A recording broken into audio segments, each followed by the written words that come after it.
Hello and welcome to the Grand Line Review, your source for everything One Piece. Today we are going to be treading on firmer ground because it's about time. Almost 2 years ago now, I made my top 5 best and top 5 worst Devil Fruits videos, and to be completely honest with you, they are some of the worst videos I've ever made, and I'd really like to take them down, but they are by far my most viewed videos on the channel, and they still bring in subscribers on a daily basis, so I'm in a slightly awkward position. However, what I can do is remake them. Never fear though, this is not a straight up remastering of old content, because people have had 2 years of commenting to change my mind on my initial picks. And the series itself has evolved quite a bit, so this really is more of a much needed update. If you're familiar with the previous lists, you'll probably be shocked at just how different they are actually. And today, we are going to be starting out positively by going over the top 5 best Devil Fruits. The criteria for this list is as follows. Devil Fruits will be examined based on how they would affect a regular, everyday human. As a result, we are not taking the Devil Fruit users into account, only the powers granted by the fruit itself. Also, we will only be taking into consideration Devil Fruits that we have some sort of confirmed understanding of at the time of this recording. So if any of you out there are looking for certain powers from Wano, sorry, but that's not happening this time around. I also don't want to hear any crap about, well, a Devil Fruit is only as strong as its user, because while that may be true, it's also true that some Devil Fruits are just plain better than others before the user even steps into the equation. Furthermore, all Devil Fruits on this list must be canon, because consuming a non-canon Devil Fruit is very much like eating a smile fruit. It's somewhat of a novelty, but for the most part entirely disappointing and has no place here. In fact, you know what? We've already spoken about it far too much. So with that out of the way, let's begin.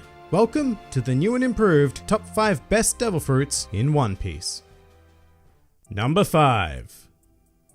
The Doku Doku no Mi. Starting things out today is a fruit I think often flies under the radar of many fans, myself included, because I certainly did not feature it on the original list. What we have here is a paramecia type that allows its user to conjure and manipulate different types of lovely poison. And before we move on, yes, it is a paramecia, not a Logia, and Magellan is not an awakened paramecia user either. The power we see on display with this fruit is the base form of the Doku Doku no Mi, and it is pretty damn devastating, as it can be potent enough to act as anything from a mild irritant to an instantly deadly dosage. The poison can be produced in liquid or gas form, the latter of which being simply terrifying, and if there is a limit on how much can be conjured at any given time, it's an amount so absurd that it doesn't even come into consideration. And poison is one of those things where it really doesn't matter how strong you are, you're going to be subject to a fatal encounter, as discovered by both Luffy and Blackbeard, who were dealt with by this fruit with astounding ease. On top of that, it also has some nice utility in the area of travel through the Venom Road ability, but quite notably, it does not make the user immune to other poisons. I mean, yeah, you won't be killed or in any way harmed, but you will be sent to the bathroom for hours on end. In any case, this fruit certainly does not receive the recognition it deserves amongst the fanbase for how incredibly deadly it is, but it has certainly earned its spot here today.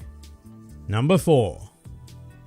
The Magu Magu no Mi. You know, it's really difficult to go past this fruit when considering the very best in the series, but hey, I did just that, and here we are now to make things right. The Magu Magu no Mi is a Logia type that allows its user to conjure, manipulate, and become magma, also known as the hottest natural substance on the planet. And when you can craft it at your leisure, then you become one of the most terrifying individuals on said planet. Just as with the poison of the Doku Doku, it's difficult to ascertain a limit to the magma produced. However, one only really needs a small amount to be considered exceptionally dangerous, let alone the whole, volcano's worth we've seen conjured in the series. The other key difference here is that this is a Logia fruit, and being able to turn your body into magma simultaneously acts as a perfect offense as well as defense. Unless you're a true master of Haki or have a very convenient Devil Fruit power of urine to deal with it, you are screwed. Furthermore, thanks to the One Piece Vivia Card data book, we now know for a fact that the Magu Magu no Mi is the Devil Fruit with the quote-unquote highest offensive power. Now that is a very vague statement, don't take it to mean that it is definitively the most powerful Devil Fruit in existence. I mean, it can't be given how early it's appearing on this list, but I would take it to mean that its powers are the most offensively potent, and I think we've seen more than enough examples of that to safely drop it into the number 4 spot today. Number 3.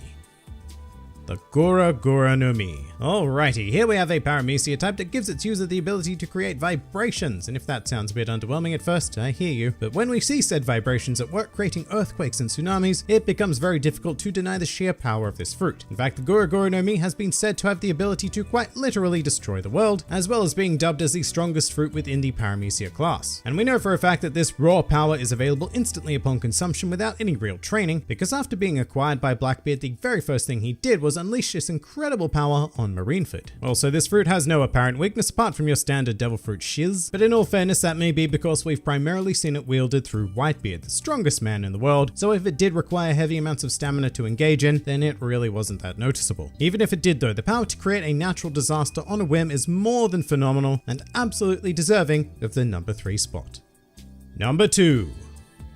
the Hobby no Mi. Oh wow, when I first made this list, this one was most certainly an oversight. Over the last 2 years, people have continuously brought this one to my attention, and I've tried to defend my choices, but in the end, this fruit is just too damn good. If you're not familiar with it, it is a paramecia type that allows its user to transform living beings into toys. The only restriction being that the user needs to touch that living being, and then bam, you're a toy. As far as I'm aware, it doesn't matter how powerful you are either, you will not be able to deal with this whatsoever. In the series, most of the Straw Hat Grand Fleet were turned into toys, as well as Nico Robin, and theoretically you could turn all of the Admirals, Warlords, Revolutionaries, and Yonko into toys provided you could touch them. But once that condition has been met, the battle's over, and whoever has been transformed into a toy is now forced to follow the will of the Hobby user. That is utter madness. And if you're worried about friends of your victim taking revenge, then don't be, because once the user has turned their target into a toy, all memories of that target are systematically erased from everyone who has ever come into contact with them. But just to make things even more insane, the user of the Hobby no Mi also gains a teeny tiny side effect of eternal youth. Once the fruit is consumed, that is the age you will stay forever. To be clear, this does not make you immortal, you just won't ever age, which is still amazing. This fruit is ridiculous. However, something very important to note is that it does not grant the user any decent offensive or defensive abilities. You are a regular old squishy human, and if someone is familiar with your powers, then you're probably pretty screwed in any combat situation. It is that, and that alone, that stops the Hobby no Mi from climbing any higher on this list.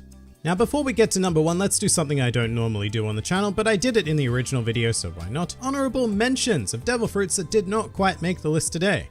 The Yami no Mi. Here's the deal. If it is ever confirmed that this devil fruit is what allows you to possess a second devil fruit, then it will be thrown into the number 1 spot, no contest. Unfortunately, we do not know that at the time of this recording, and as cool as black holes are, as demonstrated in the series so far, I don't think they trump the abilities we've examined. The Soru no Mi. This fruit is absolutely insane, but only in the hands of an equally as insane individual. The main problem is that this fruit is completely ineffective against those who don't fear death. And in the hands of a normal everyday person, people are unlikely to fear your capacity to cause death. So soul manipulation isn't really on the cards. The Ope no Mi. Incredible devil fruit, but its true value lies in the user sacrificing themselves to grant eternal youth to another person. Not so great for the user at all. The Pika no Mi. Yes, it grants you the ability to move at whatever the One Piece world equivalent of light speed is, but it has huge issues in that light can only move in a straightforward direction unless reflected. This fruit is nowhere near as good as people believe it is, and yes, Kizaru uses it fantastically, but the average person would not. And with that, we finally arrive at number 1.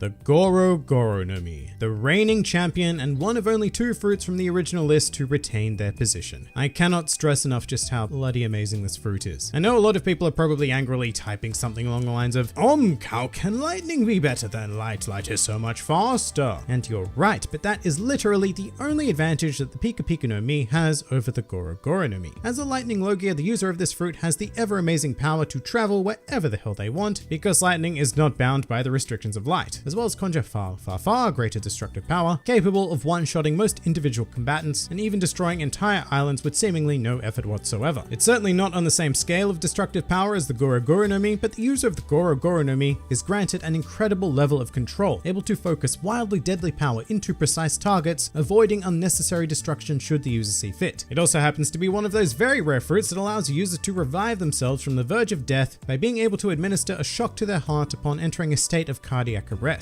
And yes, some people will still go on about how the Pika no Mi is better, but I've also heard the argument of, well, the lightning fruit cannot be the best devil fruit because it lost to Luffy. That should make the rubber fruit the best devil fruit. And it's absolutely the stupidest argument I've ever heard. It's like saying that Superman isn't strong simply because kryptonite exists. Yes, the Goro no Mi has a single natural weakness, but that does not negate every other incredible advantage you gain by consuming it. And finally, at the time of this recording, it is still the only devil fruit in the series that has ever been stated to make the user essentially invincible. And with all of that in mind, it's pretty easy to see how NL developed his god complex, because consuming this fruit for all intents and purposes made him just that. Now, it can't grant eternal youth or be considered the strongest defensive power, or even destroy the world, or actually it probably could destroy the world if you gave it enough time. But this fruit is all around incredible regardless, and capable of so much more en masse than any other, which is why it remains the undisputed champion of this list. But that pretty much does it for the new and improved top 5 devil fruits in One Piece. If you enjoyed this video and the content this channel produces in general, then please do consider donating to the Grand Line Review Patreon, because the support of all of you amazing people is what continues to make this channel possible. Also do check out my Teespring store if you're interested in shirts, hoodies, and other miscellaneous items, with the proceeds going directly to support the channel as well. And if you'd like to join the fun at any time, then please do head over to my Discord server, where a wide array of shenaniganry takes place on a daily basis. And finally, please do comment with your own best devil fruits in the series. This has been the Grand Line Review, and I'll see you next time.